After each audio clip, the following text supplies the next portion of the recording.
Charlene's okay.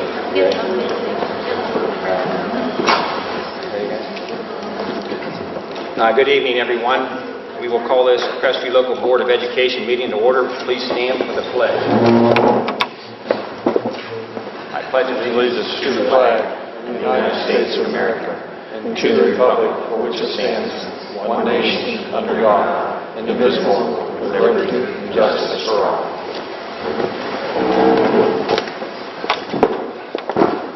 Charlene, the roll call, please. Arwen. Here. Miller. Here. Tucker. Here. Honorable. Here. Schleicher. Here. Here. Okay, we're going to open it up this evening with the March Rebel Pride Award. Mrs. Moore. Come on up, please. Bring her. Bring her with you. And I think Mrs. Moore needs some help carrying some things by her team.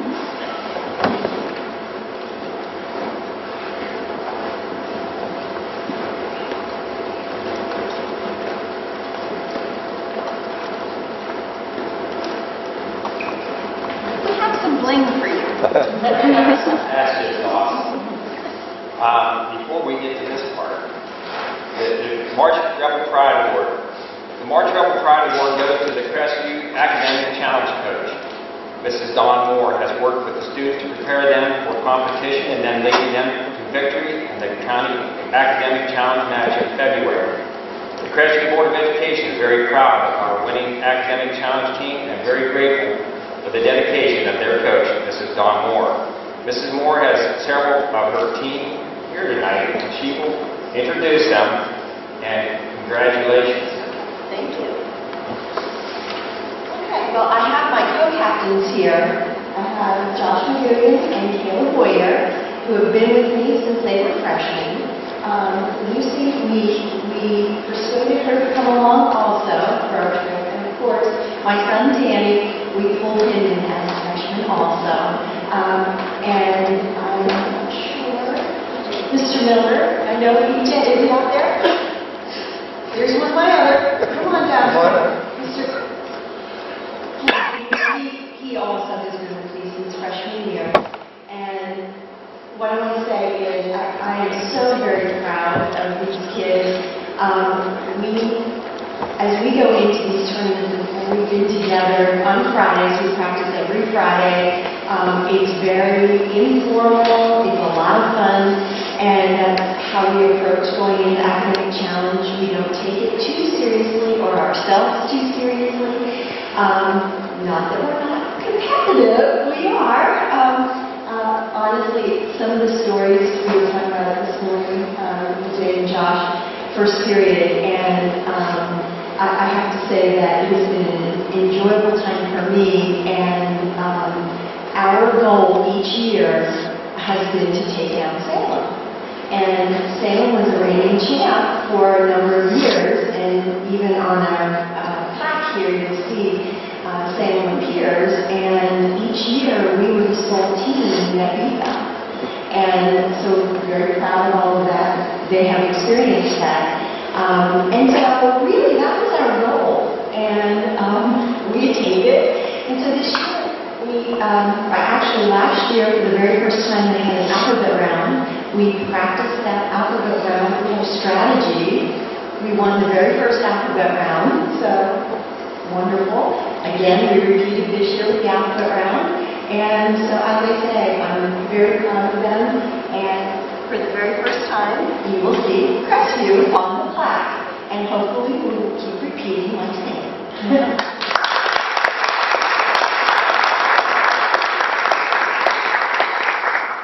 We would like to do a picture, too. You and the whole team. Why don't you maybe move over there, also in front of the wall for a picture. You want to say anything? John, go with it.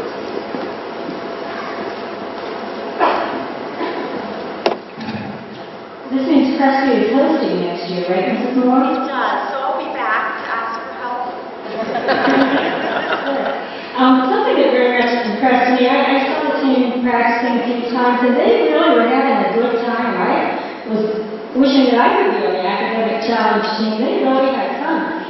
But when I was interviewing them after their victory, what really impressed me is that they were giving each other credit. I was asking them the strategies, and they were giving each other credit for winning. It wasn't anyone taking all the credit themselves, but to me that was actually the most impressive thing. And I think Mrs. Moore has a good strategy with her team that everybody has something to contribute, and she brings out the best of her students.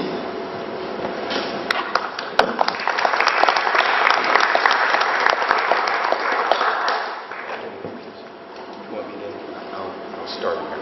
Okay. Again, thank you, Mrs. Moore and the academic team. It's a lot to be proud of, and we are certainly proud of it, of your efforts and your accomplishments. Thank you. Next, we have a special board presentation. Mr. Dilling is going to introduce some students to talk about the new generation test. Mr. Dilling? Well, actually, I'll let Mrs. Sapp and Mr. Miller introduce them, but I think over the last several months we've talked a lot about the new generation test and how our students are going to react to them, and there's been a lot of speculation about what these tests are going to mean to students and how they're going to react to having to take tests online rather than paper pencil. So tonight we have with us several middle school students who are going to talk to you. They've been involved in the testing for the last couple weeks. So tonight they're going to present to you their views of the test. Feel free to ask them a few questions. They're not going to be too intimidated, I don't think. So, and with that, I guess Mrs. Sapp, you want to introduce the students?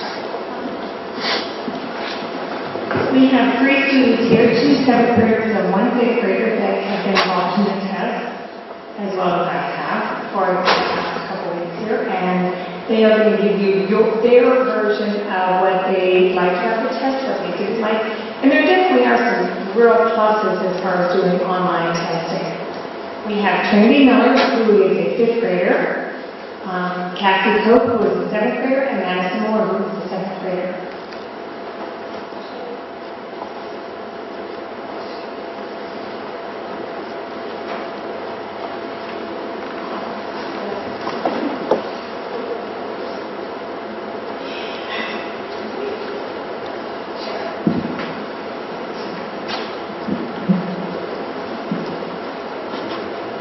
About the part test, I like the reading one the most because one of my articles was about baby pandas, and it showed like pictures and stuff, and then you had to write like 3 paragraphs about every selection you had, and I had 3 selections, and like you had to write the differences and compare and contrast. And then the science one, you had questions about like seasons and stuff, and we're going over that in class right now. So the science test was pretty easy too. And the math test, a lot of the students are having a hard time with that because there's some stuff we didn't go over, and the other stuff was like fractions and stuff, and it was pretty easy and hard at the same time.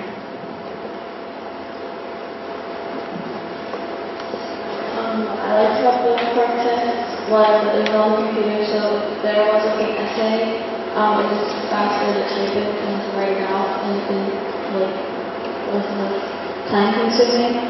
I had a hard time with the math test too because a lot of the stuff that was on the test was nothing that we had really gone over in class. And there was a lot of there was not as many questions, but more parts to each question. So it seemed to go a lot faster than doing it in the booklet. I think the computer test is better than the paper test because it's a lot less time and we have to do it instead of doing the writing. As a 7th grader, we write a lot of essays and stuff, and they're usually about 5 to 6 paragraphs, so it's it takes about 10 minutes to write an essay or more, depends on the subject, and it's a lot easier to type it instead of writing it because it's time consuming, and it takes a lot more time to do it writing it instead of typing it. And I agree with all of them. The math test was pretty hard, and lot of the stuff that was on there we didn't learn, and it was hard to like understand it. And for the calculator part and the non-calculator part, I felt like those needed to be switched around because the non-calculator part was way harder than the calculator part. So I felt like we needed the calculator part on the non-calculator part. Do you have any questions for him? Questions? Nice and easy. I promised him you would not be hard on them. When you speak of the calculator part, you have the ability to either use the one on screen or you have the ability to use a separate one. Is that correct? On the non-calculator part, it doesn't have like the bar on the top of the screen. You can't use it. But on the calculator part, the teachers give you a calculator to use in your hand, and you also have the one on the screen. Okay, so you can use either one. Yeah. Which do you prefer? Just to clarify, the math test, the first section of it was in two parts. In the first part of it, every test varied. Some had 5, some had 7, some had 8. But then when we got to the other part, it was different. But the first part, it stayed right on the non-calculator. So they were not going to use a calculator at all. Then when they finished with that, they continued to the second part of that part of the test. But the part of it that said you were not allowed to use the calculator is the part that you would have liked to have the calculator for. Yeah. And what about time? It took a lot less time. Like for some of the tests, it was like 60 minutes, 90 minutes, and it like varied upon the how long the test was. So if we had like 7 questions, they'd give us like 90 minutes. It depended how hard they were and stuff. So. Questions?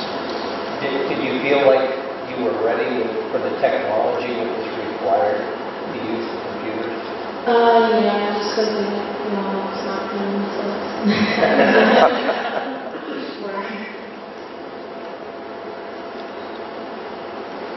There's no other questions.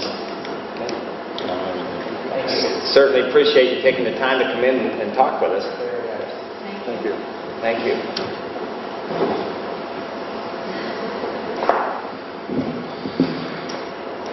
Next, Mrs. Dixon, if you would please, Student Achievement, the Students of the Month.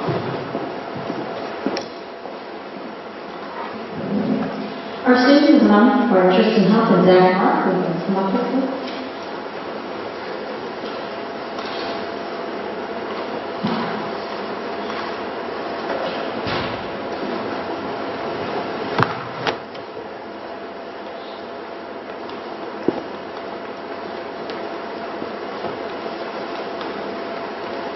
We'll start with Tristan. Tristan is an active Crestview senior who excels academically while at the same time participating in many school activities. As a 3-season athlete, Tristan has learned to budget her time to complete all of her academic obligations while meeting her practice and game schedules. Tristan plays soccer, she served as captain of the basketball team, and is a member of the softball team. Putting forth maximum effort in all that she attempts is important to Tristan. She also is a member of Chemistry Club, Math Club, Leo Club, Student Council, and Big Brother Big Sister. Tristan volunteers for Mrs. Atkins' class with food distribution at Karen Hand's Food Pantry and is a part of the volunteer activities through her membership in National Honor Society. Her consistent place on the honor roll exhibits her good academic standing, which she plans to continue with enrollment at Youngstown State University after graduation.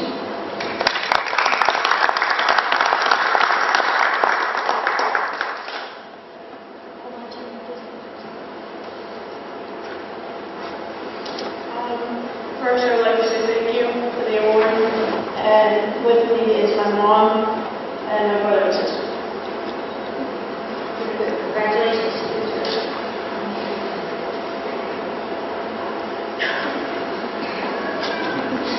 Zach Mark. Zach is also a Crestview senior who is polite, hardworking, courteous, and responsible. These traits are demonstrated by the effort that Zach puts forth as a school leader with top grades and involvement in activities. His work ethic and his willingness to help others makes him a positive role model for younger students. Zach participated in football and is currently involved in weightlifting. He is consistently on the honor roll and is a member of National Honor Society. Zach finds time to be involved in math club as a secretary, chemistry club as a secretary, student council, Big Brothers Big Sisters, and the One Act Plays. Community service is important to Zach as he volunteers with his church at summer youth football camps and at the Caring Hands Food Pantry. After high school, he was interested in serving with the United States National Guard while attending Youngstown State University.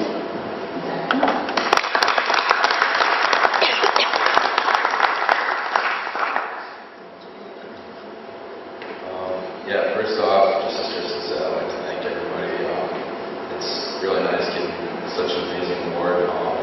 Tonight I brought with me my mom and my dad. My other family wasn't able to make it, but my mom was not there, so thanks. Yeah, it's important. So thanks once again. Appreciate it.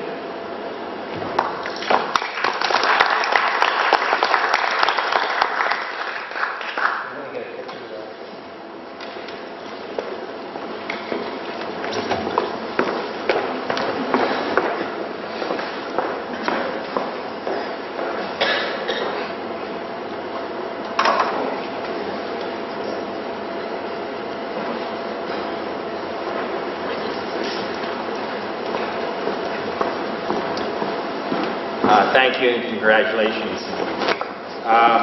Next, special board presentation. Tonight we have with us Sterlo Architects to talk about the new classroom project, Kelly McCoy and Kirk Kruheiser.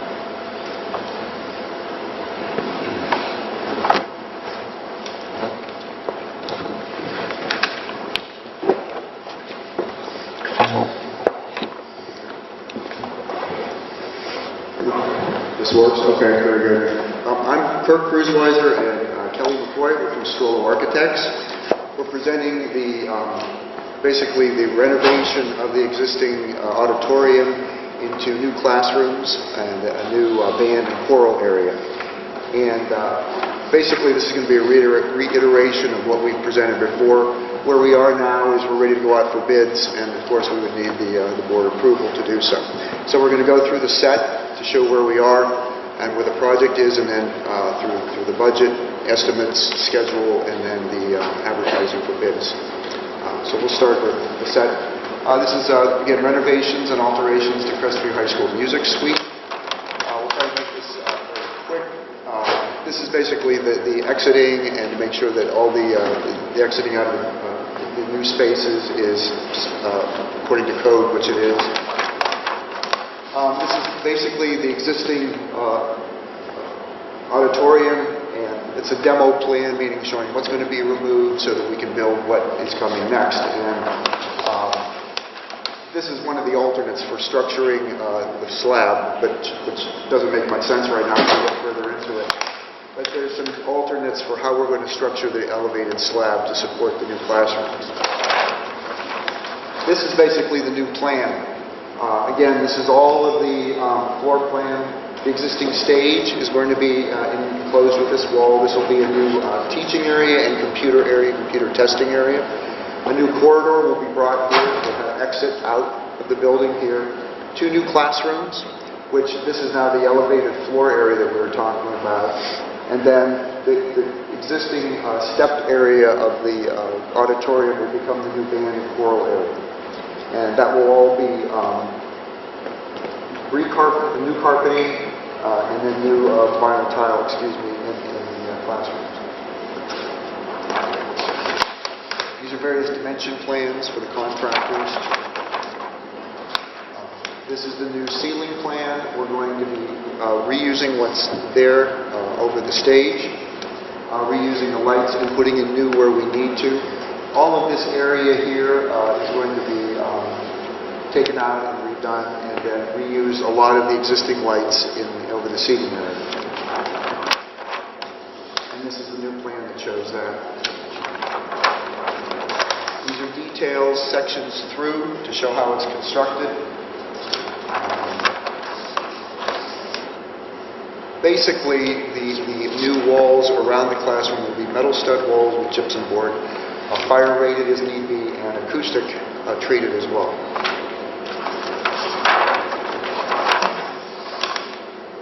There are a couple alternates that we're going to be pricing on the project. One is these triangular acoustic elements that go down the sides of the auditorium. We want to see if we could repaint those.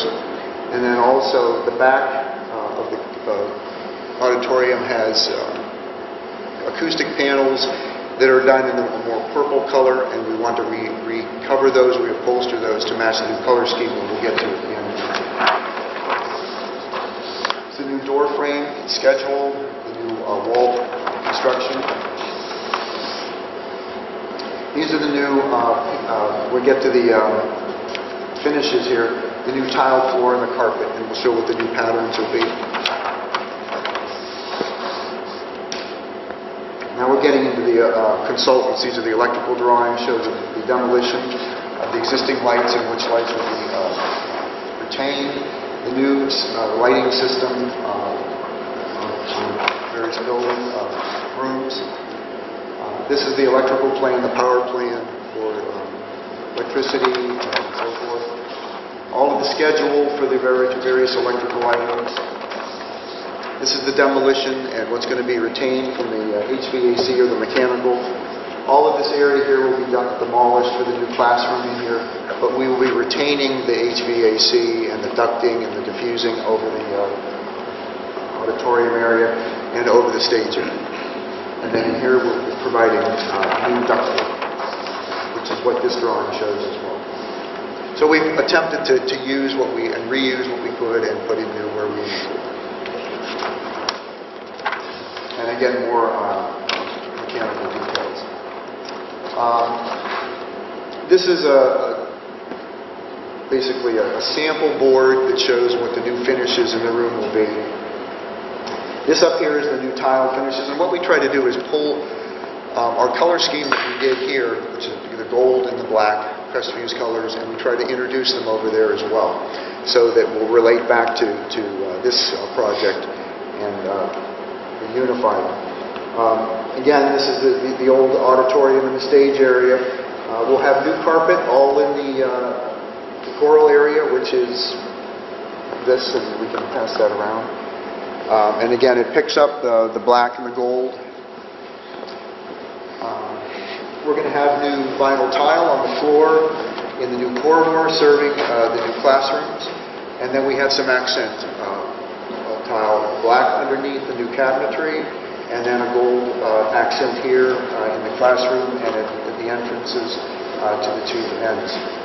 And that's basically this tile here that matches what we're using here also in this wing. The new black also matches. This is the new tile here that matches what we have here also. And then we have accent colors. We're using black and gold as we have done here as well, with the walls of the classroom here is black. They'll have the doors will be gold, so they'll stand out against that. And the same thing with the entrances into the band area will be gold doors and the black walls. And then at the back wall of the auditorium will be the gold wall as well. And then all the other tile in here will be a more neutral tile.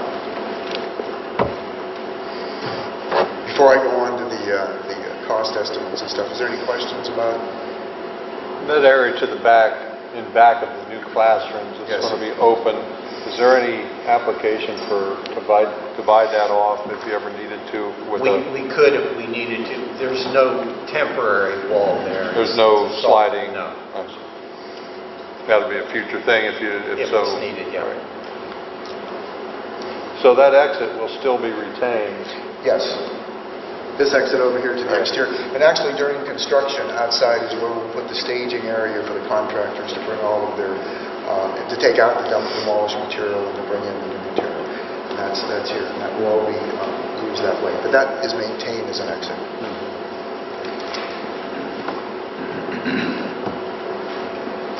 We can go on to the cost.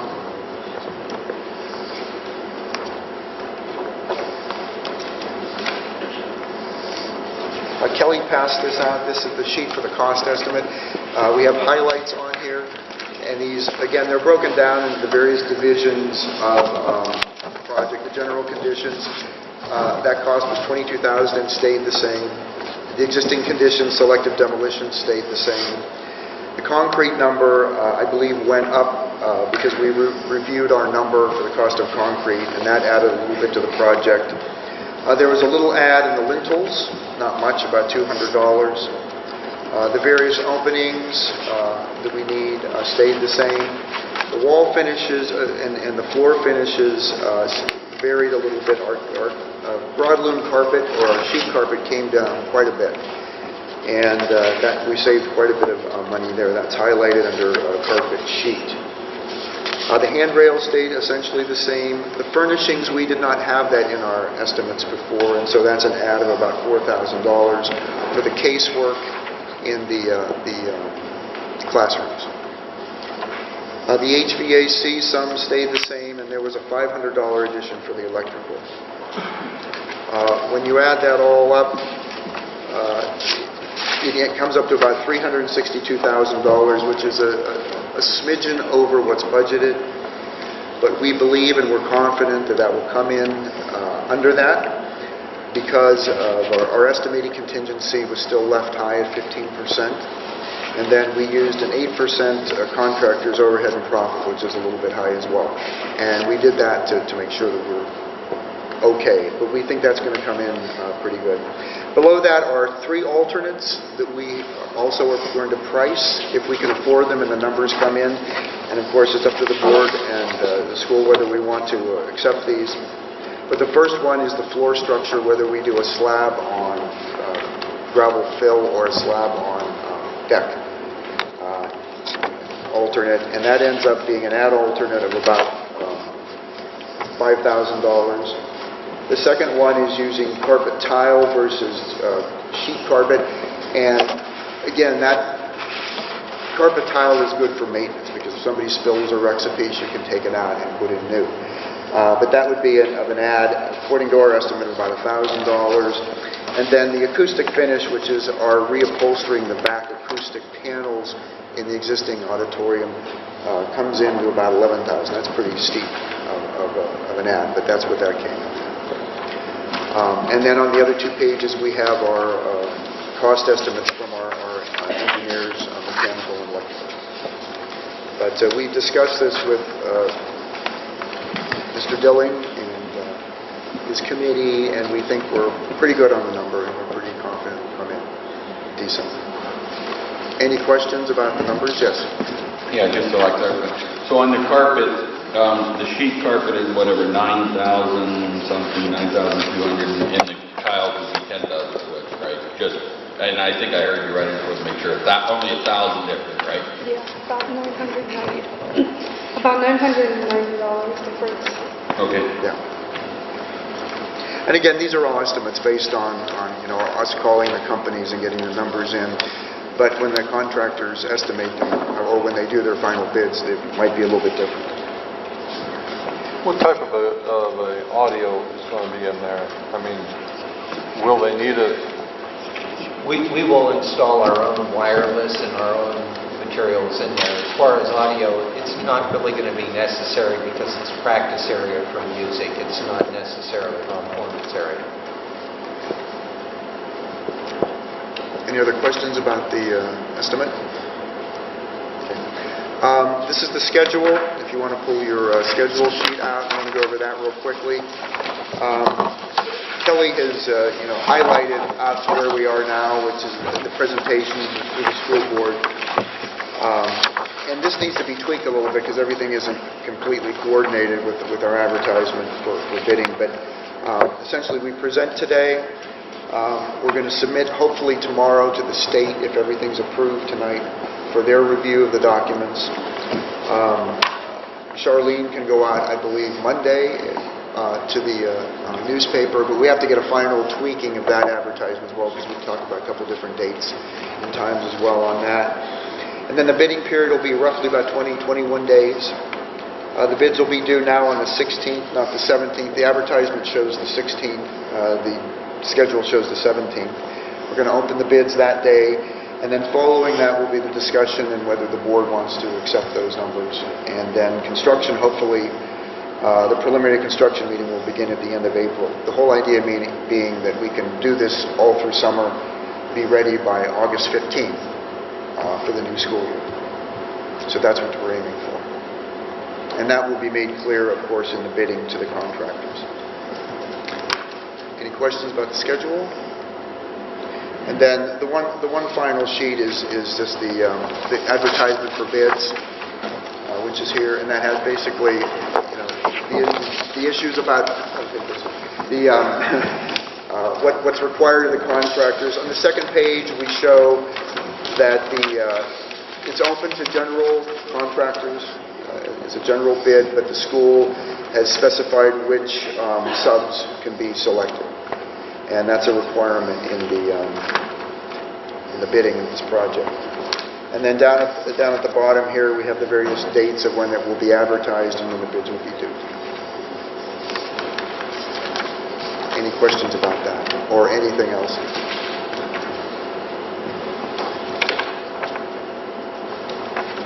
You good? Okay, thank you very much. Thanks.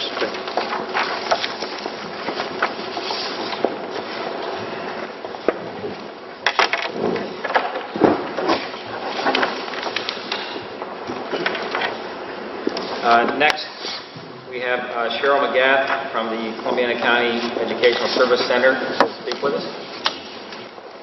Good evening. First of all, I want to thank Mr. Dilling and his school board for inviting me to be here this evening. I did share with your tech department a PowerPoint that I put together just with a few slides kind of to help me stay on point and maybe something to reflect upon after I leave as well. But I've been asked to talk about something that's really exciting and near and dear to my heart, talking about services for children, and I think that's near and dear probably to all of us. The two terms you're going to hear me talk about this evening are going to be integration and diversity. And integration, be it as it may, many people feel like it's just a new term, and what you're probably used to is inclusion and mainstreaming. But as frequently it happens, we like to change our terminology, and the way I like to look at it is not we're just changing the name, it's being changed because we have found that the outcomes are not giving us exactly what we've been looking for. So we don't want people to have the same connotations of what was inclusion or what was mainstreaming. However, in grouping my PowerPoint, I saw that I even use the terms interchangeably. But what we're looking for is looking at changing services and programs for all students to benefit all students. And what I was asked to talk to you about today is a proposal that I've been having conversations with your leadership teams in Crestview School District, talking about students that the ESC has been serving in our county and our county units that we have in multiple and different school districts. And I was asked to talk about what are the benefits of providing services to your Crestview students in particular back at home in their home school district. And when we talk about integration, we think about many things, but diversity is always the first thing that comes to my mind. And we live in an extremely diverse world. And I'm sure if I asked all of you to just take a moment and try to think of someone that everyone here in this room tonight would be able to think of someone in their life that has faced diversity, whether it be due to a disability, due to a medical condition, possibly an accident, maybe just a different culture, where we look at individuals that speak differently, look differently, maybe move differently. And what better way to teach our youth how to handle diversity than to have them educated in a diverse environment. So when I think about integrated education and what are the benefits to bringing that potential here to Crestview School, first of all, you have to consider you're looking at students first. What are the students' needs? How can we help all students be successful? And the disability becomes a secondary factor. We also start thinking about what will the students receive here in Crestview that they may not or may not be receiving in the district that they're currently being provided their education. And the basic answer to that is they get to be with their neighbors and their friends and their peers, and they get to grow up and be in the same school that their neighbors go to. They ride the same buses. Speaking of buses, many of the students that we transport to other locations end up riding on the bus for quite a bit of time. That in itself is a benefit to bringing the kids back into the Crestview School District. The largest one in my mind is teaching acceptance and understanding of diversity. And that is not something that just your special needs students will gain, but every student in Crestview School, being able to grow up and be educated alongside their peers will learn acceptance and understanding.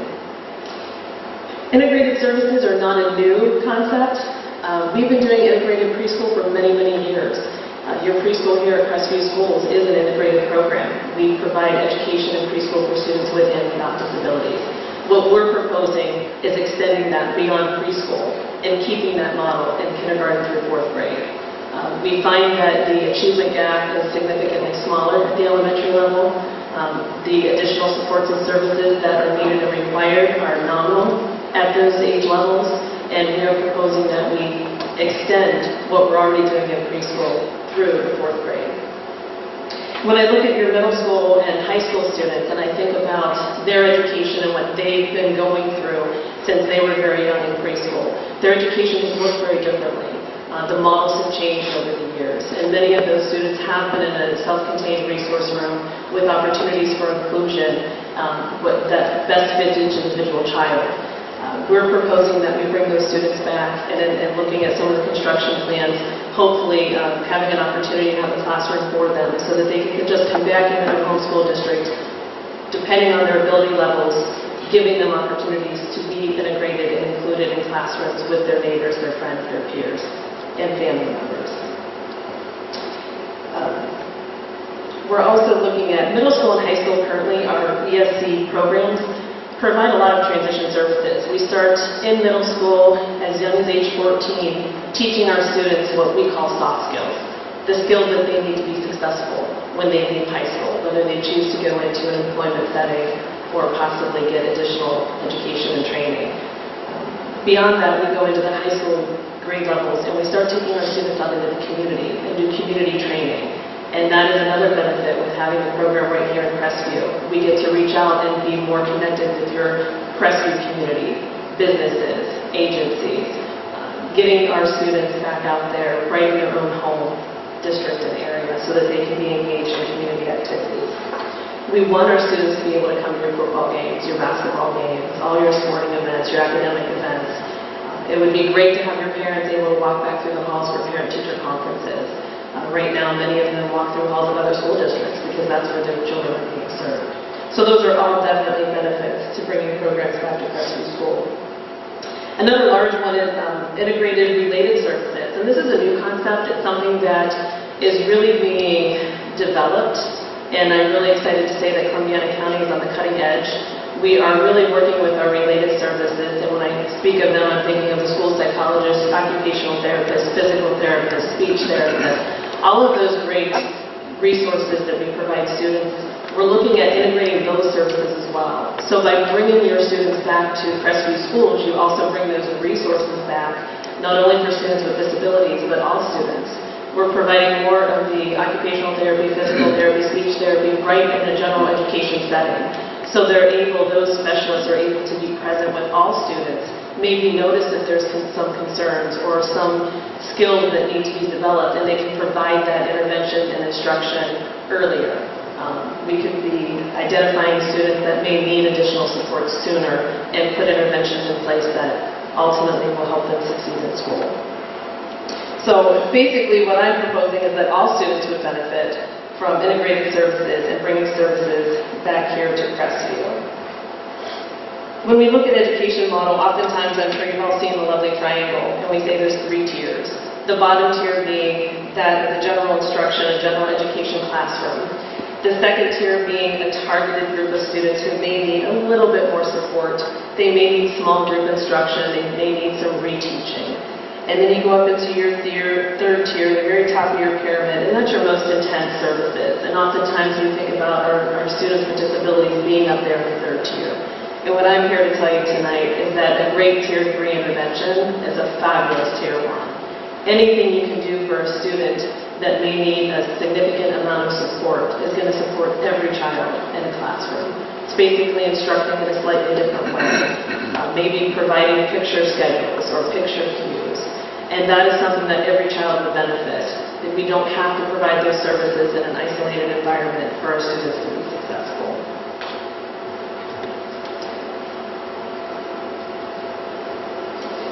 So I guess at the end of my presentation is just that I think we're in a position where we're starting a new book. This isn't a new chapter, this is a new book, and there's a lot of opportunities for not only your students, but your community and your district.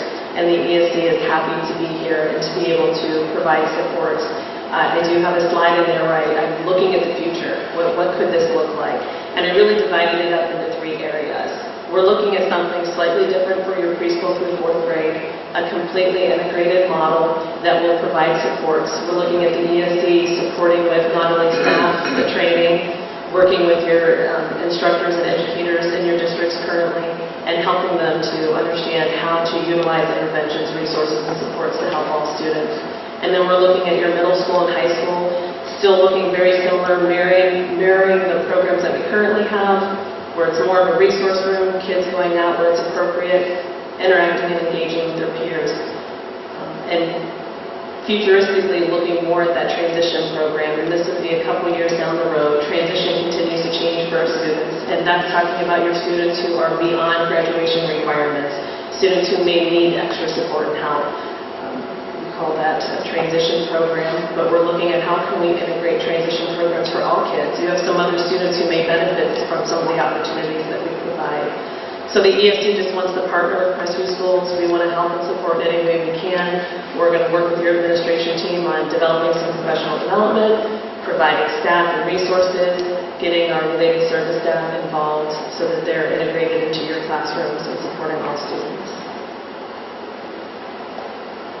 Entertain any questions if you have. You answered, I think, most of my questions here just at the end, but Mr. Hill, how you talk about integration and transitioning, how does this all work with your program, what you're doing? Well, I think it's all going to become one. I've worked with Cheryl for a number of years, a lot of the staff. One of the things that I'm excited about is the fact that I was sharing with a parent earlier. In the past, we had some staff that were maybe a little apprehensive about having that co-teaching model, the integrated classroom as part of their everyday, education of students. Well, last year we decided that we might move away from, a particular teacher in a certain grade to a second teacher. And the ones that we were what we ended up having was the teacher was upset that we took those students and that co-teaching model away from her. So I think it's going to be an experience. I think the biggest key that we're looking at right now is the professional development piece that Cheryl alluded to. Integrating something of this nature without development would be counterproductive, and that's not what we want. But I do know that our teachers are worried about one thing, and that is student achievement and doing what's right for kids. And that's what we're here to do. And I really look forward to it. When she's saying something new, I think we all need to step back and at times have some change happen in education. And to be a part of it, to me, it's exciting that these students can now come back and be a part of Crestview Local. I think that's key. It's part of our motto, part of our strategic planning, making our community part of our schools, and this is just another step in that process. Very good. Thank you. I think providing the space has been one of the things that we've always looked for. And this project will help us to accomplish that. Very good. Thank you. Anything else before the consent agenda? You have before you a copy of the items considered for tonight's consent agenda. Would any board member wish to remove any item to be considered separately? If not, is there a motion to approve the consent agenda? I make the motion to accept the consent agenda. Is there a second? Second. Any further discussion? Hearing none, we should proceed to vote. Charlene, roll call, please. Miller? Yes. Tucker? Yes. Sponaugle? Yes. Weichert? Yes. Garwood? Yes. Treasurer's request recommendations not included in the consent agenda. Charlene? Item number 1, I'd like to request the board approve the financial reports and investments as prepared and presented. A motion to accept? So moved. Second? Second. Any discussion? Hearing none, we should proceed to vote. Charlene, roll call, please. Sponaugle? Yes. Weichert? Yes. Tucker? Yes. Miller? Yes. Garwood? Yes. Item number 2, I'd like to request the board accept the following donations as they're listed there for you. Is there a motion to accept? So moved. Second? Second. Any further discussion? Hearing none, we should proceed to vote. Charlene, roll call, please. Miller, Yes. Tucker, Yes. Weichert, Yes. Bonnagle, Yes. Garwood. Yes. That's all I have. Thank you. Race to top, Mr. Miller. Good evening. I thought two things we could maybe talk about a little bit this evening, and one ties back into our students that shared about the testing, because we are in that 5th year, and many of our programs are just in maintenance mode, as we've described it before. I think it's good. I mean, you certainly heard the passion for me in mathematics takes a little bit of beating from kids and their preparedness and how they felt about it. And my 8th grade students who weren't represented here would probably have reflected the same. It was pretty tough. I think there's a number of reasons for that. I guess I'm not sharing from a standpoint of defending, but letting you know that the transition as we go to the new standards is one factor. The other thing is mathematics, more so than probably other disciplines, is so sequential in nature and things build. When you test kids in February, there are things and work left to be done. And I know that's a big challenge for all of us as you decide what will be the topics of the test and when and sequence should you teach them. These are challenges I think we're going to face going forward. So, and I think it's interesting to talk about as we get to the testing. I did not hear students sharing that they were concerned about taking the math test so much on the computer. They were able to have scrap paper. Mr. Weichert, as you asked, they were allowed to both use it on screen or have their standard calculator, which is one of the things that was very much a concern of mine, because I can't put that on-screen calculator in front of them every day, but I can put that calculator in their hand every day. And I think that from a comfort standpoint, it's good to have that familiar thing with you when you're in those moments. So it'll be interesting moving forward. You certainly don't want to have one testing event take place and think that should reorganize how you teach and what order you teach and when you should teach, because there's no guarantee that that'll be the same sequence or the exact same questions will be tested again in the future anyways. So there has to be a logical way about that you go about delivering instruction. I don't think we're throwing that to the wind by any means, but I think it's good for us to be thinking about those things. And I guess I would just share, when you talk about the performance-based assessments, the PBA, which is what they just took, versus EOY, end of the year assessments, it'll be interesting to see how the kids feel on the second go-around of that. So I'll be curious to hear that as we talk about what we're doing to prepare kids for these testing events.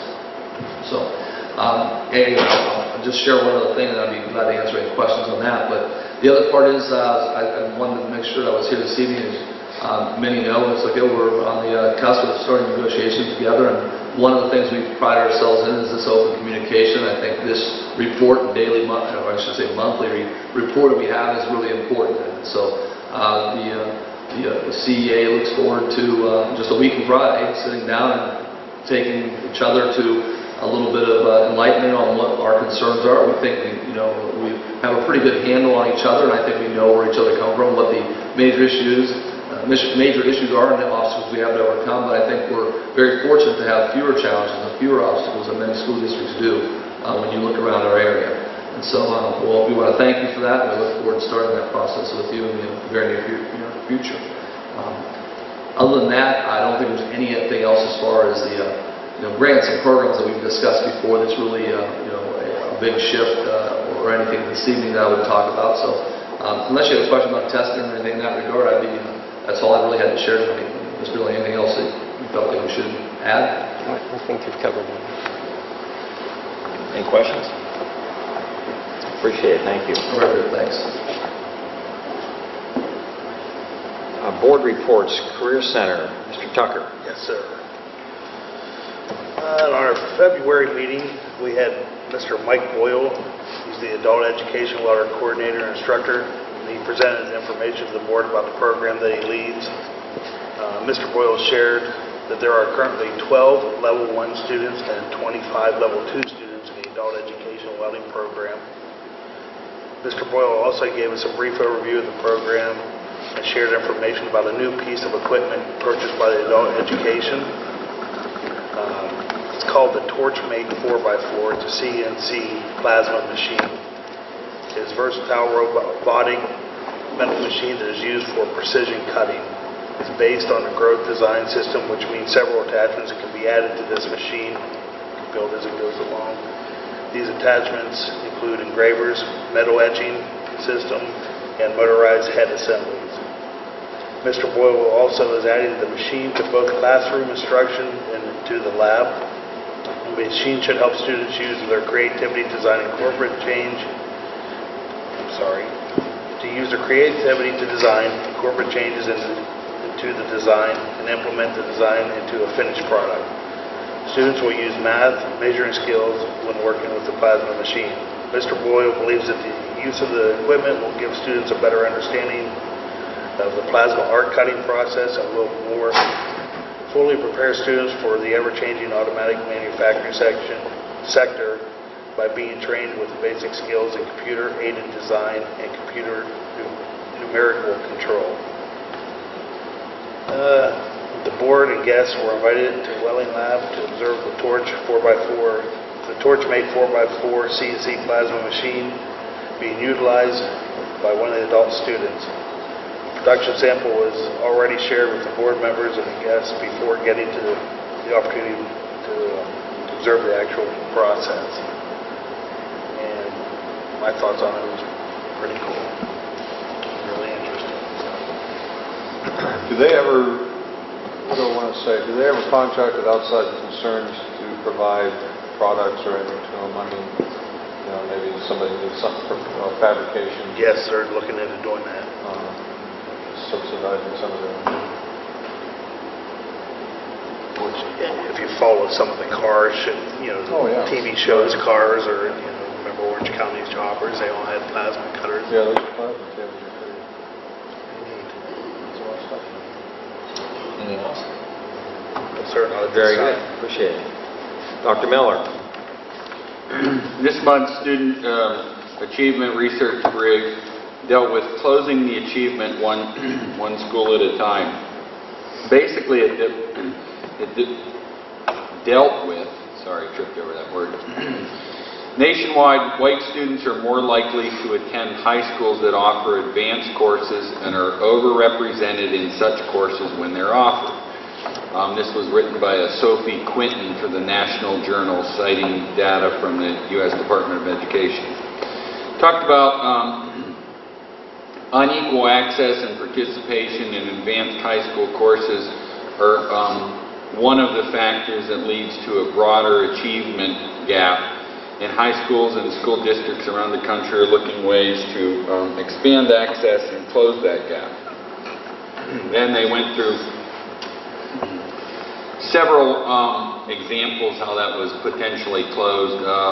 Evanston, Illinois eliminated honors track for 9th grade humanities and created a mixed level classes that allowed freshmen to earn honors credit through hard work.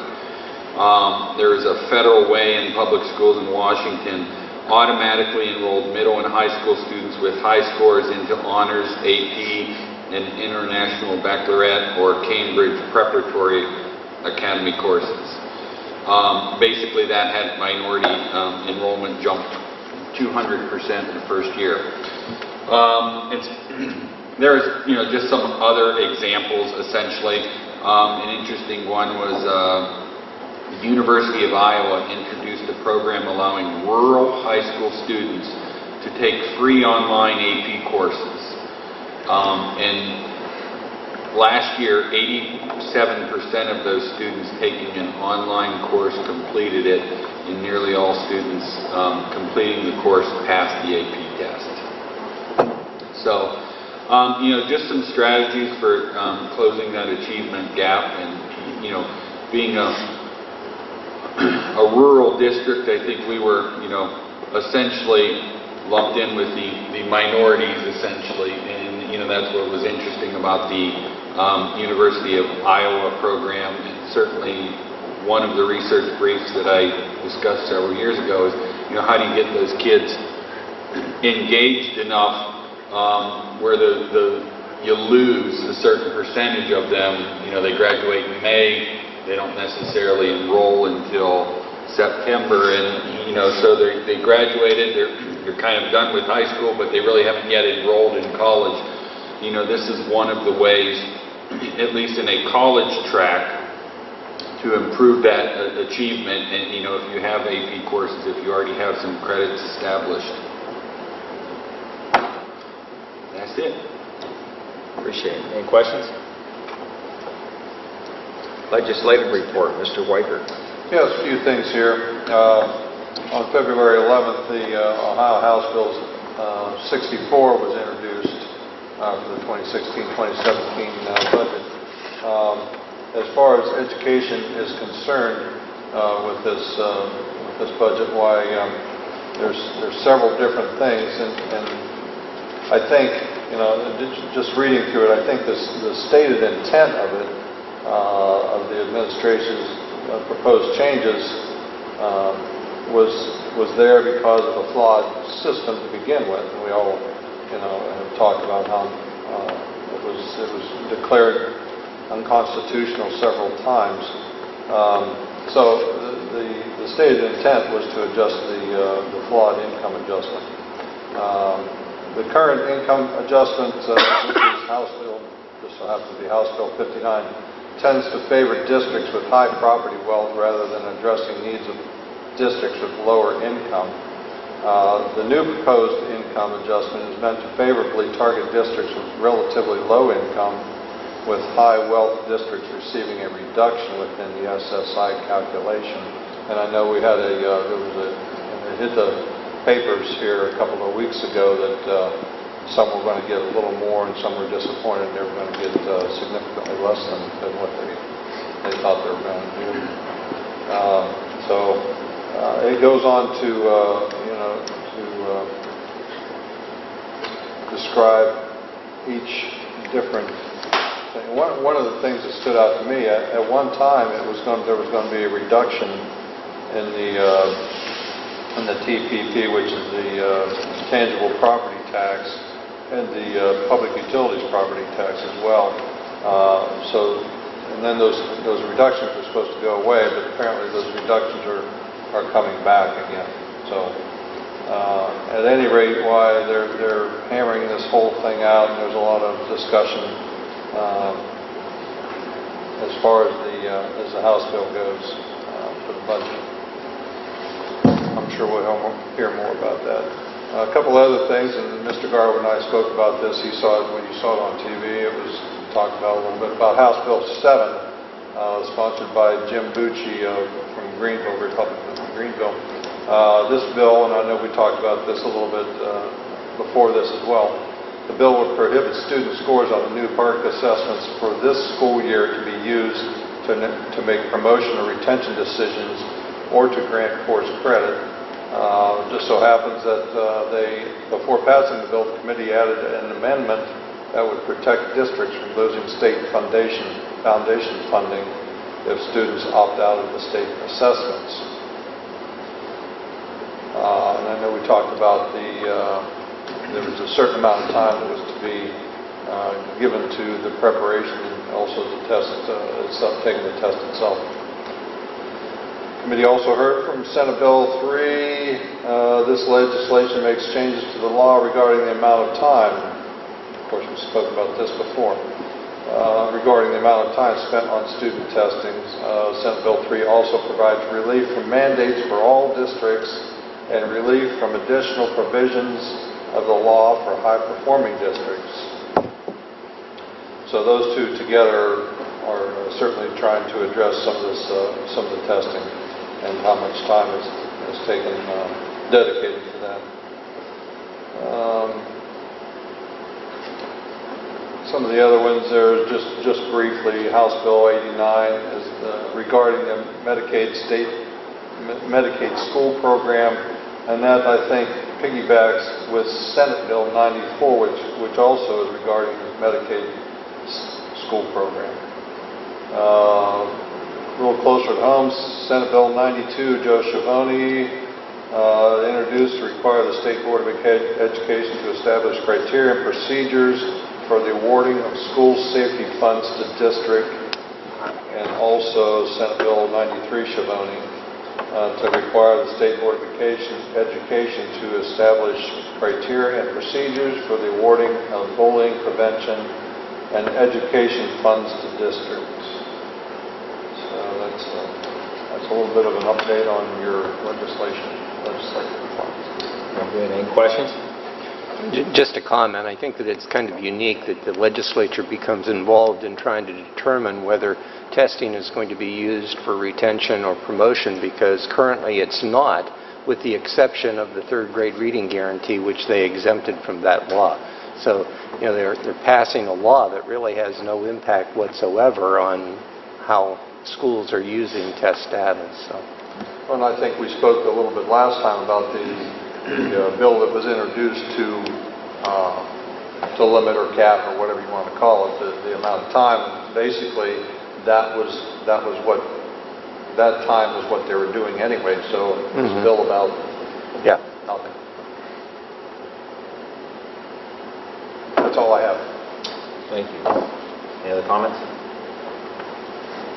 Student board member report. Ms. Hepner. Okay. Well, I thought I'd just talk to you tonight a little bit. You've heard the middle school's reaction to the park testing, and then I thought I'd just kind of give you a brief overview of the high school students' reaction to the test. I talked to a few freshman and sophomore students, and overall, I mean, it was a pretty positive reaction. They were pretty supportive of the test, I guess you could say. They voted to take it instead of in like large amounts of time in one day. They wanted to break it up into like multiple days with smaller sections, and they said that seemed to work out really well, being able to only have it for a short amount of time taking the test. They said that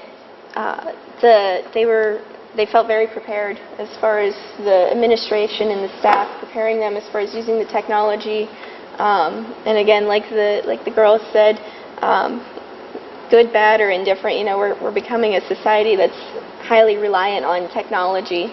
So they said it wasn't too hard of a transition figuring things out, because a lot of stuff they could kind of figure out for themselves fairly fast and easily. There really wasn't a whole lot of like bad comments, which for high school students that almost says something in itself, because if it would have went really bad, you would have definitely heard about it. But I think the important thing is that as students, we're realizing that nobody really wants to take these tests, as far as like nobody enjoys taking them, we'll say, but they're realizing the importance of them, and they're realizing that there's tests later down the road, such as the AP exams and the ACT tests, that are going to be really important for their future, as far as college goes and as far as scholarship money, and they realize that in order to do good on those tests, they need to have the skill set and the foundation that starts with like these PARCC tests and the OAAs and the OGTs. So that's about all I have for you tonight. I think on that, I think kids adapt. If you would have talked to my grandparents, they thought it was, horrible that I didn't know how to use a slide rule. But it wasn't pertinent in my life. We have a bunch of 40 and 50 and 60-year-old people getting sort of worked up about the tests you're taking at 13, 14, 15 years old, and that's what you know. That's what you do. Right. If you want to get ahead in life, you've got to take a test. Yeah, Nobody's going to walk and say, here's a paycheck. You don't have to show up to work. You don't have to take a test. You don't have to do anything. Yeah. I think as students, like you said, there's not, like if the student is thinking for themselves, basically, like you said, they're not going to really care, I guess. Like you walk in and, okay, like you said, I'm being told to take this test, so I'll take this test and just, get it done and over with. They're not, Yeah, I don't know how much more achievement I got out of life by coloring in the circle and not coloring outside the right. lines. I think it was unique that the students back here that spoke about how they're used to the smartphones, and you'd walk into the test center and all of these smartphones are laid out on the table because they can't take them into the test with them. So, you don't realize how many students have phones until you walk in there and see them all laid out right. waiting for them to finish their test. Any other questions? Comments? Thank you, appreciate that. Board committee reports, buildings and grounds, Mr. Bonagel. Just want to give you a little brief aspect of the finance for the project we just saw the presentation on. Because we're using private funding through a bank, has to be a mortgage component to it. So I've had email discussions with the attorney that Charlene uses for our financing, and so we're going to, at some point here in the next week or two, I'll be writing a mortgage description and letting the attorney look it over, and then that'll be what the bank has as security for the project. Just to let you know, it's a little different. I mean, we have the same thing basically on the Performing Arts Center. Yeah. So we'll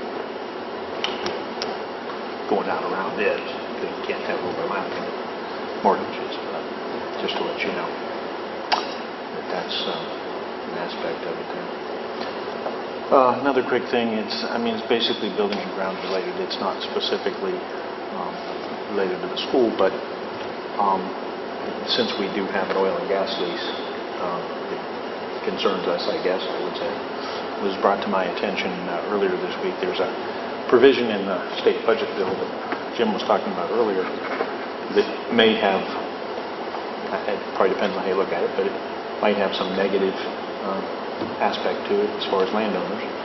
And so when I reviewed it, I sent an email to Senator Schiavone and Representative Ginter, and I put my Farm Bureau hat on and sent it to Farm Bureau because Farm Bureau is, lobbies or aspects like that. So got a response back from Senator Schiavone's office today that they'll, the budget bill is not in the Senate yet, but they're going to bird dog what I showed them, and they're going to, kind of take a hard look at it, and an email back from Farm Bureau, and they're going to do the same thing. And haven't heard back from Rep. Ginter yet, but just want to let you know I put every hat I can think of on. There you go.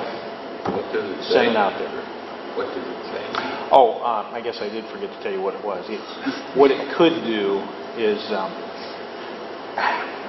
and this was a legal opinion that I saw, it could nullify the provisions in our leases that put a limitation on the production unit size. It's just the way, and as I found out years ago from my ALOV experience, every single word, when it comes to law has meaning. So there's a component that got left out a little bit. It started out having to do with trying to unitize people that didn't have a lease. And they would be compensated, but you couldn't have a lease situation where somebody's surrounded by people that have leases, and then they're like, well, you can't, take it out of mine. So there are provisions to make it a little easier for the drilling companies to draw those people in, and like I say, they would be compensated. But there's just some of the way the language is. This legal opinion was, well, this could nullify your acreage limitations in your lease, which were at like 680 plus or minus 10%. So definitely of concern, because what happens is you could lock up way more than 680 acres with just one well. So it's something we worked hard when we negotiated with Chesapeake and BP to get those limitations in there. So we don't want to see that somehow nullified by a blurb in the budget bill. So we'll see what happens. But I just want to let you know, because since we are a significant landowner, it could have an impact on us too, on the board. So, but that's basically all I have. Very good. Thank you.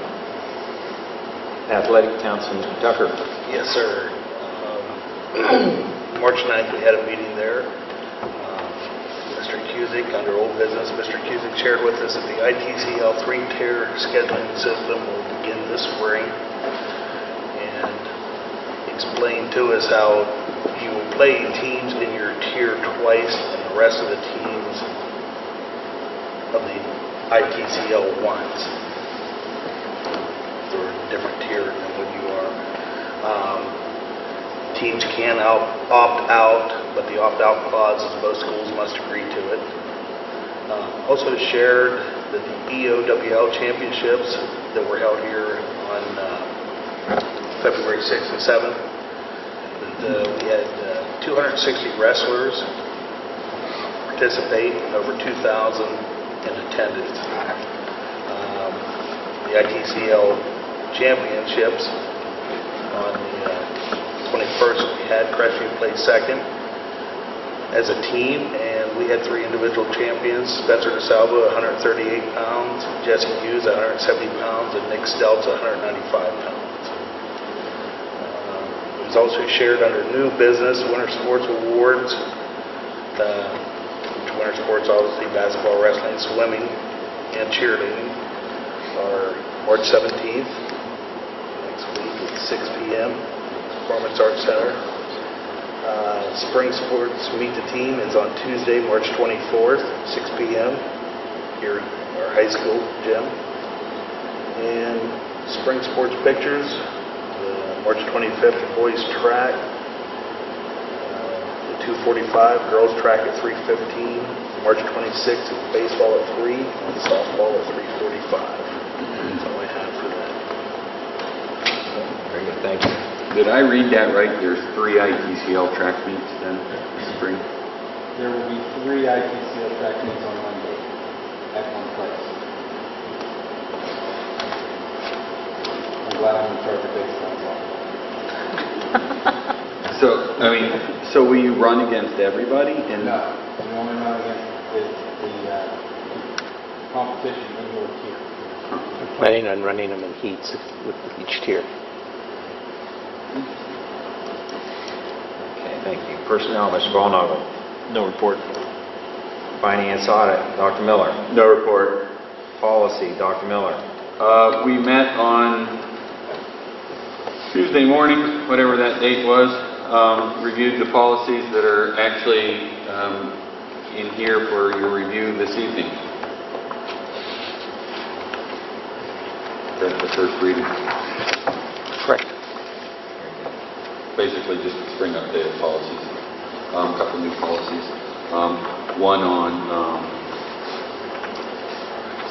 I don't know, guidance is not the appropriate term, but career development. Yeah, career exploration and development. Very good, thank you. Communications, Mr. Weigert. We were going to have a communications meeting, but it was canceled, so I have no report. Thank you. Insurance, Mr. Bonnagle. No report.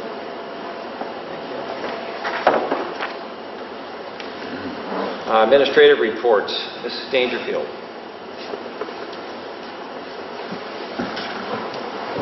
February was a quick month. We're into March. We made it through parent-teacher conferences. The weather was good on that night. 201 conferences were held. We are actually on track with our online testings. Today we actually finished the park sections with 3rd and 4th grade, and tomorrow and Friday we'll be doing the air social studies with grade 4. But even with some of our snow days and delays, we managed to make it in the test window time. Had a lot of fun activities in the last month. I have some pictures from the date night dance and Valentine's Day, and we had Right to Read Week a few weeks ago, and we also had Family Literacy Night a few nights ago, or was that last week now? That was last week. That was a real successful event. It took lots of teachers who helped coordinate it and put it together, and I thought it really went well. It was the first time we did it at the Performing Arts Center. We had a little traveling acting troupe come and do Sleeping Beauty. It was all fairy tale themed, and the students, I thought the participation was good. There were about 170 students, and it was a nice event.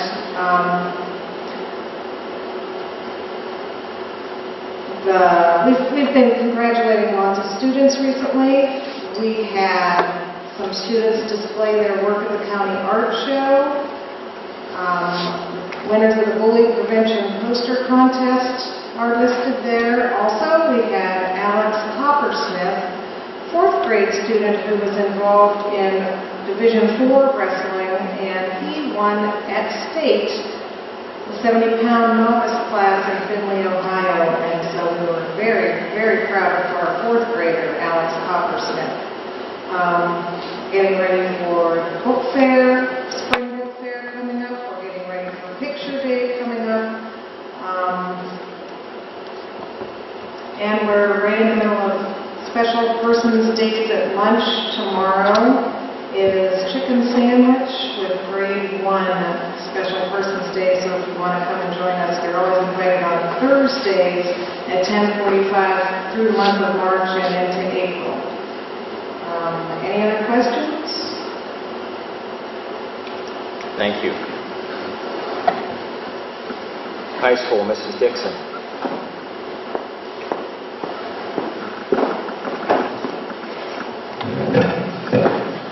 Our testing also has gone well. The students do not seem stressed.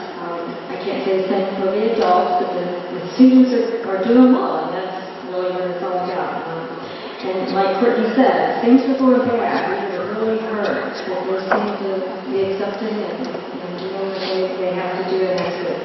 We are actually done, except for students who have been absent, and that's only 6. So tomorrow we'll start our testing. So that's good. But then we're getting ready for OGT. Next week is our OGT test. Mrs. Petticourt will be giving breakfast to our OGT students. We'll be operating on that 2-hour delay, so we're just moving right into that cycle, getting ready for those OGT tests for the students. Juniors and seniors who have not passed the section of OGT will be coming to the test. Students may take a 2-hour delay. I'm telling them if they're having difficulty in the class, they need to be at school at the regular time, because the teachers that will be monitoring the gym, which is where the students will be, can provide tutoring services for them to help them with some of their subjects. We can separate it out and put some tables down. I don't know how many we'll get, but that's the instructions that they need to do that. This is the year of hosting for Crestview. We've hosted quite a few events. I'm very happy to do so. We will also be hosting the Honor Band and Choir for Company and the County. And with that, that'll be March 28th. So the 27th, we'll have about 200 students from around the county for the Honors Band and Choir, and they will practice on Friday, which is the 27th, and then the performance will be 2 p.m. on the 28th. So really looking forward to that. It should be interesting. A couple of events you may want to take note of. The National Honor Society production is here in the path on the 16th. Always welcome to attend that. The Emmett Till speech with the Simeon Wright will be on the 26th at 6 o'clock. And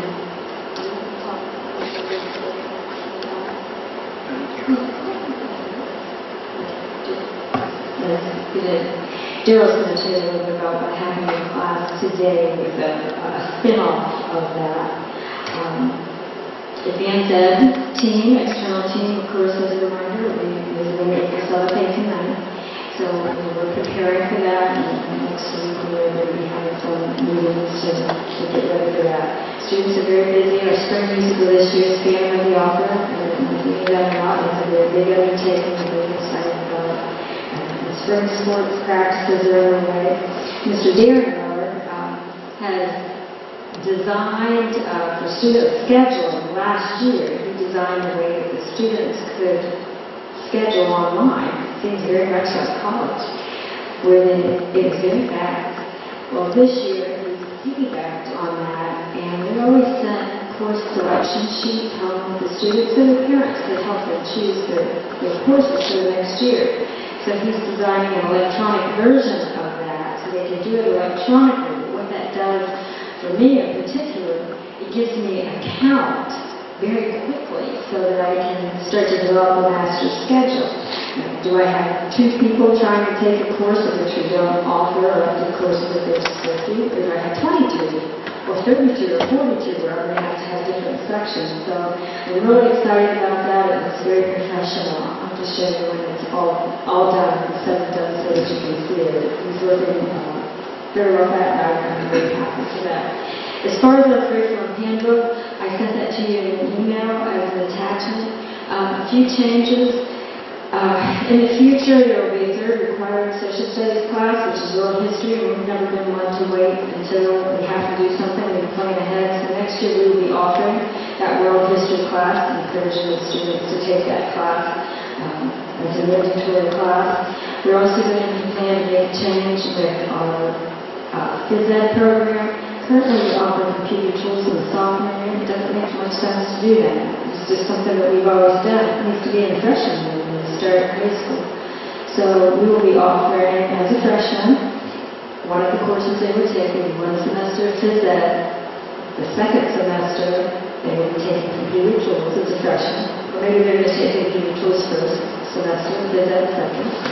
Sophomore year, they'll be taking 1 semester of phys ed and 1 semester of health. In the past, they've taken 1 full year of phys ed all at one time, and then health and computer tools. So we split that so that they can get computer tools as a freshman and learn those skills their first year of high school versus their second year. So that's a change. We have a few more electives that we're offering. Staff are very creative, and they suggest electives, and we always put it out there for the students. So whether we get any takers or not, we'll see. One negative thing with electives are signatures, which means they're offered one time during the school day, and sometimes students just can't fit them into their schedule. It's no reflection on the quality of the elective, it's just there's only so many periods in the day. So we've offered some of those. For example, we'll be offering a yearbook class and theater class again. Theater exploration. Theater we often give. Jazz studies is another elective that's out there. We've got a second English elective, which is novels. So we're putting those out there and just see if students are interested and if you can fit in their schedule. Do you have any questions on that? You're going to touch on CBI. Oh, yes, I have to forget that. Thank you. One of the most exciting things is our career-based intervention class, our CBI class.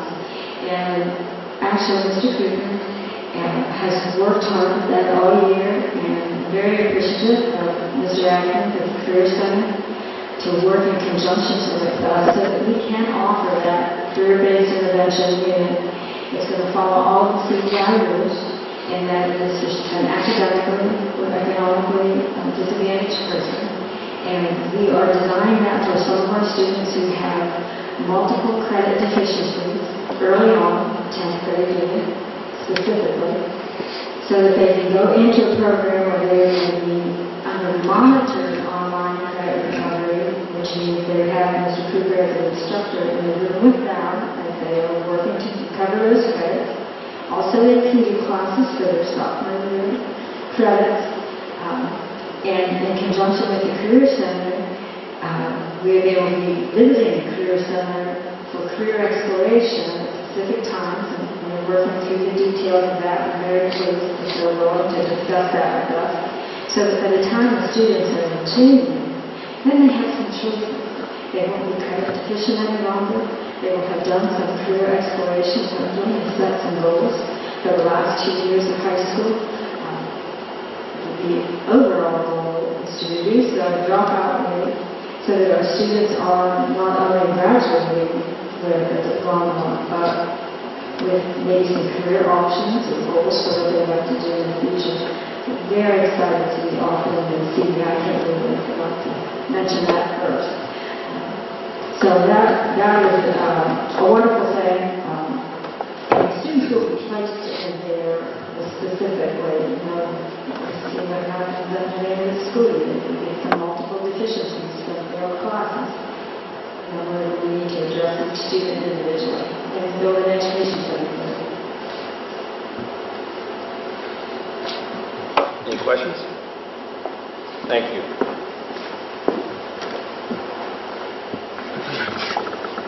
Special education, Mr. Hill. I will be brief because I know Cheryl touched on a lot of things that I wanted to really talk about. But the RTI model, Kim Gilbert is completing her administrative requirements for her license as an administrator, so we're working through some response to intervention, and Mrs. McGrath kind of touched on a little bit about what that might look like in our elementary. Excuse me. The ESC enrollment information of the classes that are proposed would affect about 16 students that would come back to Crestview. And what I want to say is, when we first started this process, when I first started this process of the Director of Special Education, when we talked about our students, Mr. Dilling said, if and when this happens with the classroom, and obviously through the strategic planning process, that was something that came out too. It's nice that through his directive that the board is supporting the ability to take a look at this and see how effective it is for the students. So I appreciate that very much, and I know that our parents do as well. I put some professional development information in there, and the other one that I wanted to touch on that is affecting, that I thought Cheryl might, the preschool classrooms are also affected for next school year, that they are moving from days to hours, and how that's going to look and how that's going to be implemented is being, I guess, analyzed through the director for the county, and her name is Sheila Palumbo. She's looking at some of the options so that they can meet those requirements. One of the changes that will happen, preschool has had a delayed start. They would start a week after our elementary. They are going to start when we do. So our preschool students, their first day of school will be our elementary students' first day of school. That's one of the options that they are looking at, and I think makes sense. They can have their open houses prior to school starting, and then those students will start the very first day of school just like all of our students would. And then the other things that I put in there are some changes that I've worked through with professional development with our staff, and that being the changes in some of the IEP components and what they're looking for in the different sections of the IEP. And that is, instead of just reflecting on the student needs, they're looking at how are you going to get the student to point B. It's not what they need now, but what are you going to do to get them out to that point. So that's one of the things that we did last week with our staff here at Crestview. And again, I apologize for my attire. I was taking on one of my other responsibilities right up until the time of the board meeting, so I do apologize for not looking professional with having some visitors here this evening talking about special education. Questions? Thank you. Thank you. Mr. Cusey, Athletic.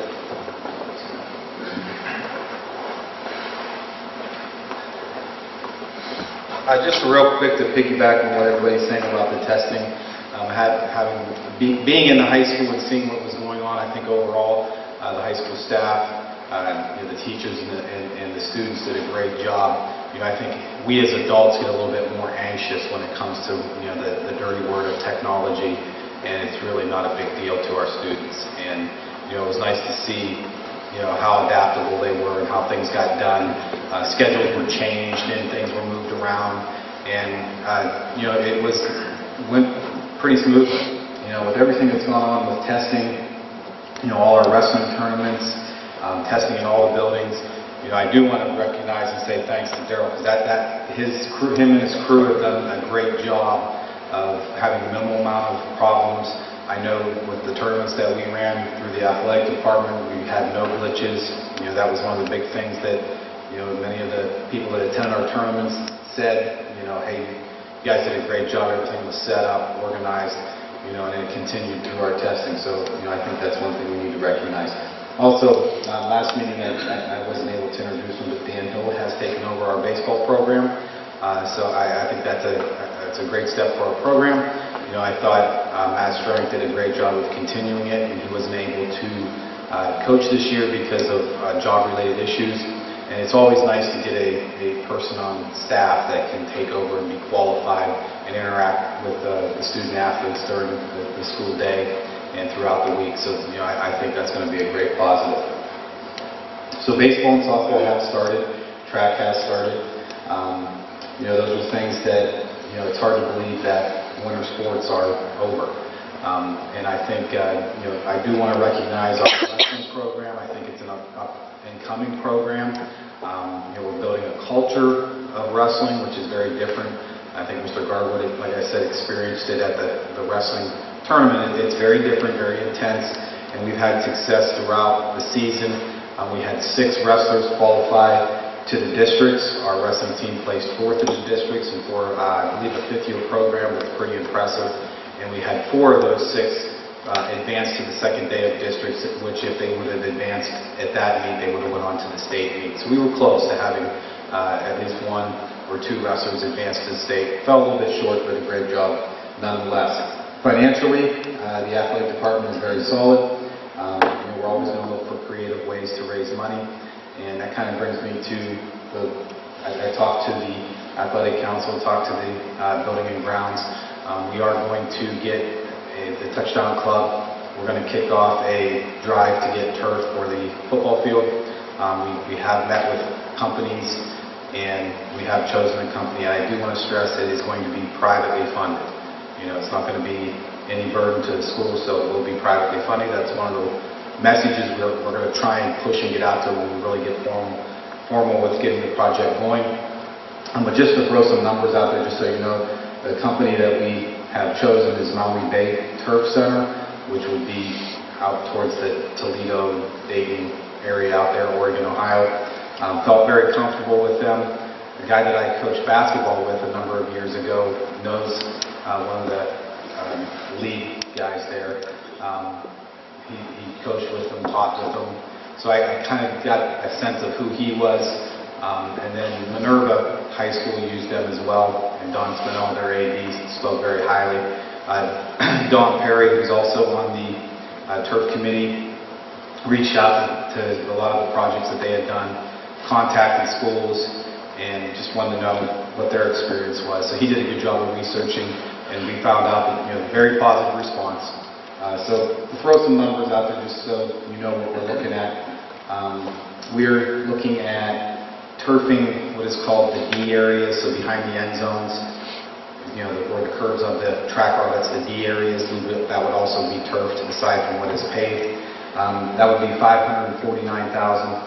And then if you pave those areas instead of turfing them, it's actually a little bit more expensive, $609,000.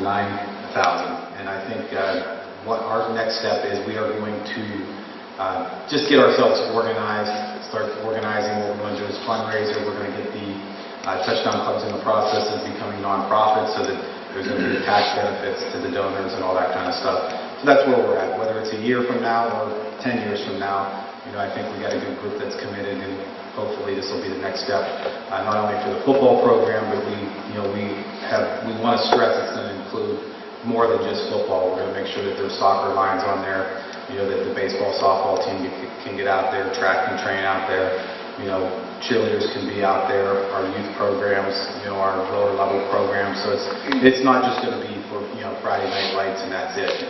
We understand that this is a project that's going to be of great value to all our student athletes and to our community. So those are things that are happening with the athletic department. I did bring, there are some renderings here. I only had one booklet, so I do apologize. So we'll pass it around.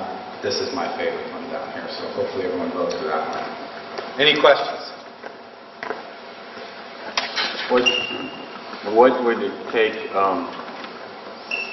drainage-wise under there? Well, that's the one thing. They thought everything would pretty much be okay.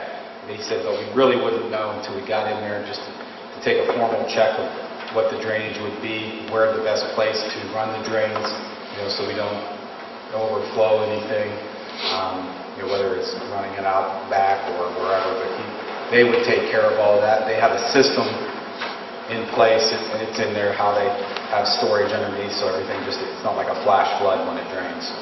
So they did a nice job of presenting all that. Life expectancy of something like this is, what, 12, 14 years?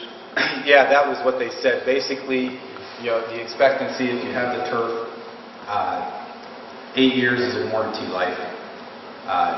If it's heavily used and you don't really take care of it, you're looking at tearing it up in 10 years. We contacted some schools that have it 8 years, 9 years old, and they said, we just took care of it, we groomed it like we were supposed to, had yearly maintenance on it, and it looks like the day we put it in. And in those cases, he said those can last anywhere from 15 to 18 years if you take care of it. So it's just how well you take care of it, how much use, those types of things. It's a project that would probably last in the ballpark of 10 to 12 years on the short end, 13 to 15 years, on the long end. The D areas would be black like that. Well, the D areas would be black if we paved them. If not, they would be green. If you were to have a fairly generous donor to maybe fund the majority of it, but in return would require their name on the turf. Well, that would be one of the things that we would talk to the board. We'd have to get special permission to allow something like that happen. It would fall under advertising rights, which is a big benefit for a person. If somebody's nice enough to write a $600,000 check, I'd be totally okay with saying this is Joe Schmo Field. I'd be okay with that. Hopefully we find someone like that. But we've got some good people that have talked about being aggressive with getting some things out there. I think we can get it done. It's just a matter of what kind of timetable. That came up in buildings and grounds, and right now we've got a policy that kind of prohibits that, so you would have to review that policy if you were to make that change. And the other thing, too, you talked about was the plan, but also, at the end of that life of that turf, the plan to have a plan for refurbishing it or getting it replaced. I think one of the things that I would like to say, as not an initial fundraiser, depending on how things get started, because we want to contact all the alumni and things like that. We're going to have a level system of what you can donate. What I would like to do is the replenishing part, or the renewal, or whatever you want to call it, is you could buy a square yard. So you buy a square yard for $100. That $100 goes into the pot to replace the turf. That's kind of what my vision is. After we do the fundraising, and the next step would be to make sure we have some money left in there to be able to replace it down the road. And actually, this company can, if everything would go right, like say we got $600,000, they can start and be done in 21 days. That's what it would take for them. If everything went right, they can get it done in 21 days. So that's the goal to do it, but I don't know if that's all going to happen. So we just got the ball rolling, and I wanted to let you guys know. Any other questions? Very good. Appreciate that. Technology. Lunchroom, Mrs. Petticord. Sorry about that. Okay. I just want to hit on a couple things. Actually, I wanted to talk a little bit about my mini food show. Those of you who showed up, thank you very much for coming. I thought it turned out really good. It was a great display. We had several, we probably had about 75 parents that came. So with Marion, I think you said 200 and some conferences were scheduled.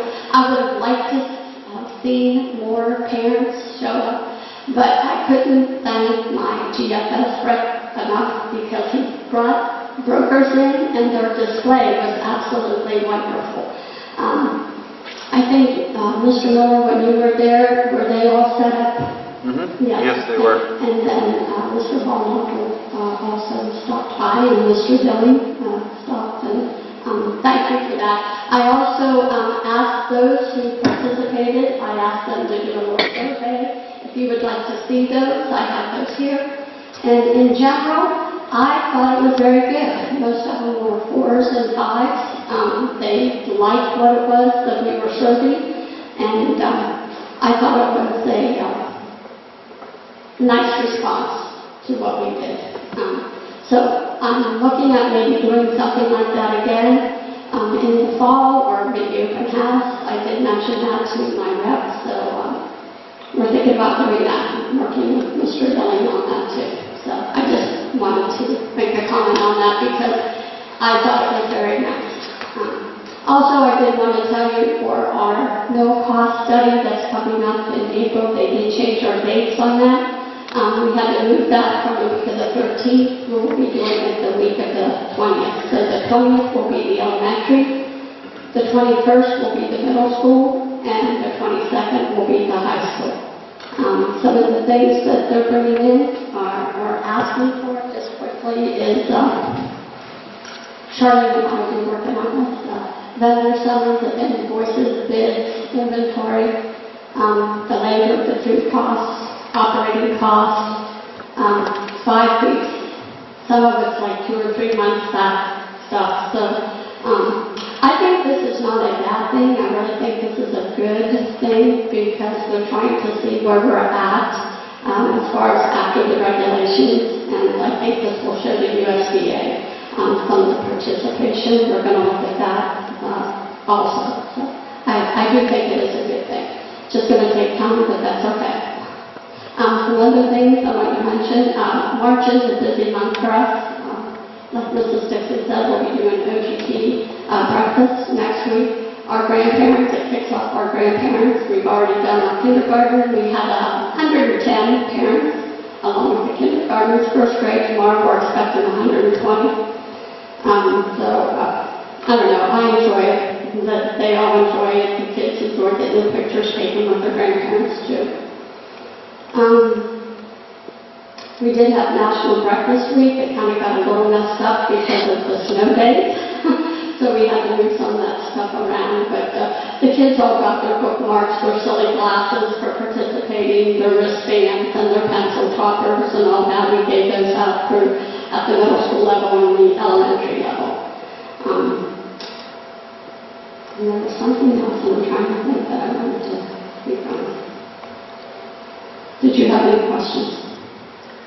I apologize because I had all intentions of making it, but I don't know if it's EA thing or whatever, but I forgot. So I apologize, but certainly appreciate all your efforts. Any other questions? Thank you. Thank you. Mr. Miller. We've been I'm talking to Mr. Billing in the past about getting a motto for our department. I think I finally came up with it. If you fail to prepare, you prepare to fail. And that's why everything you're hearing about this test has been a success. I mean, internally, we've had minimal issues. And the other issues were just out of our control, but they were fixable with a little patience and time. And that's our staff was just fantastic. Our students were fantastic as far as being flexible and being willing to adapt as things went along. But all in all, it just was very smooth. That being said, it has been very time-consuming for us because we are trying to monitor every session that's going on at all times.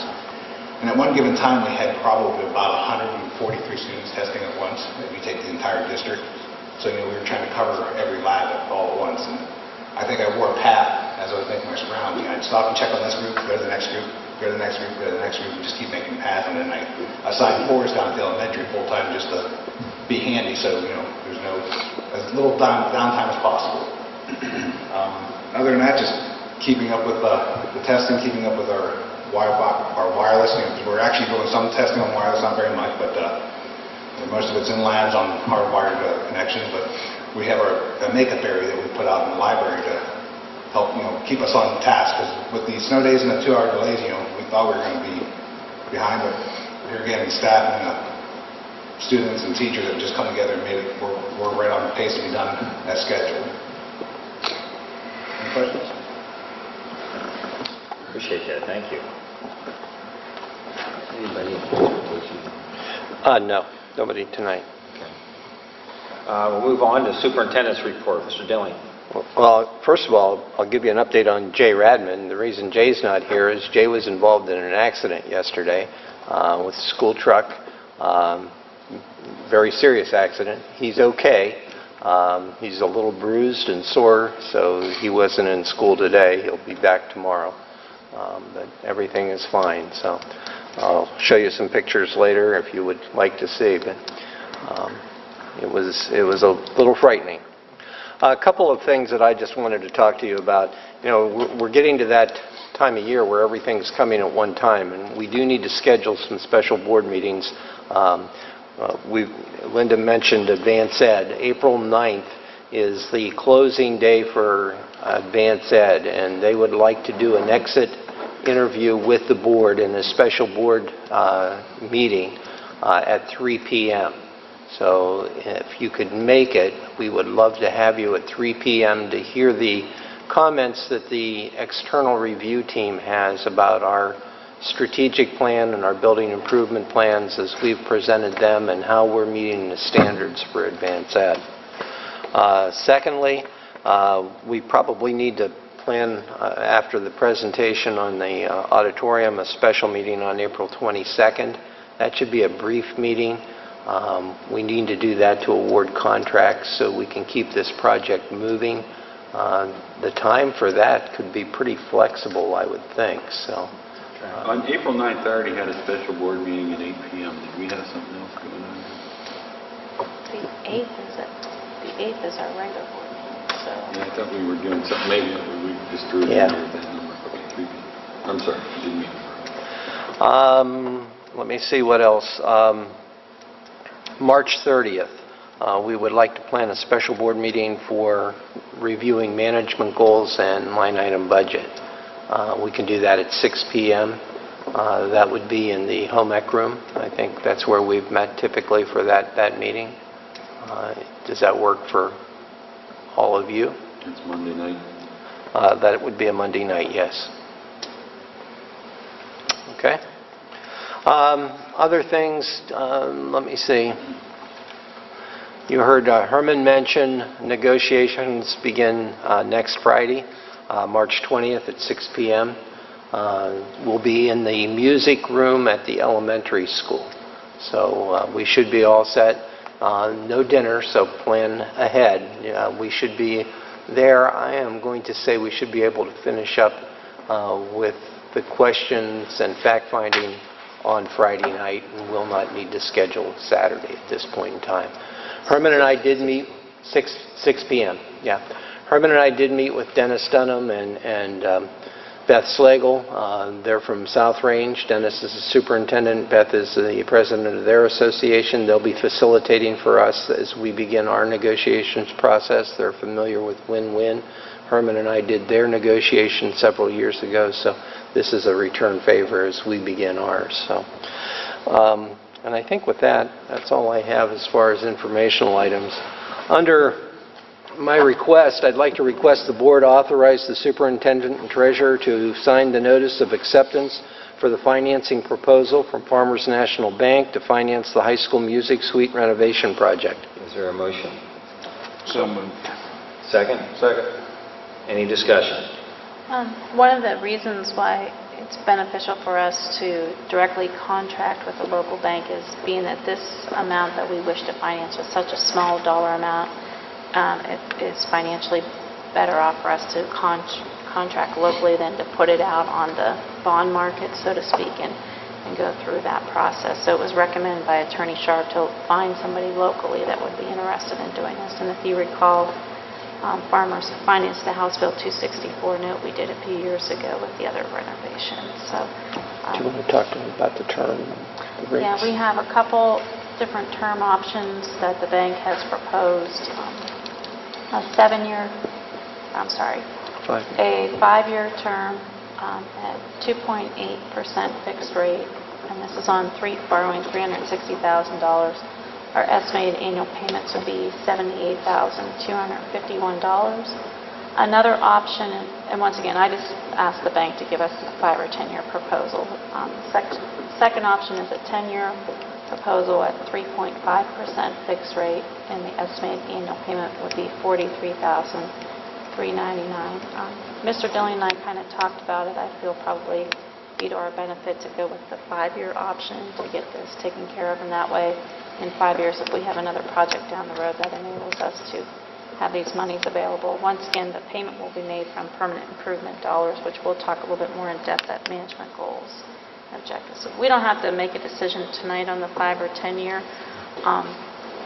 so we'll probably discuss that in further detail at management goals meeting. So, but those are the options and the rates that the bank is proposing, which I think are pretty fair rates. I mean, if you look at a 10-year mortgage right now, I think they're down to 2.75 or 2.8%.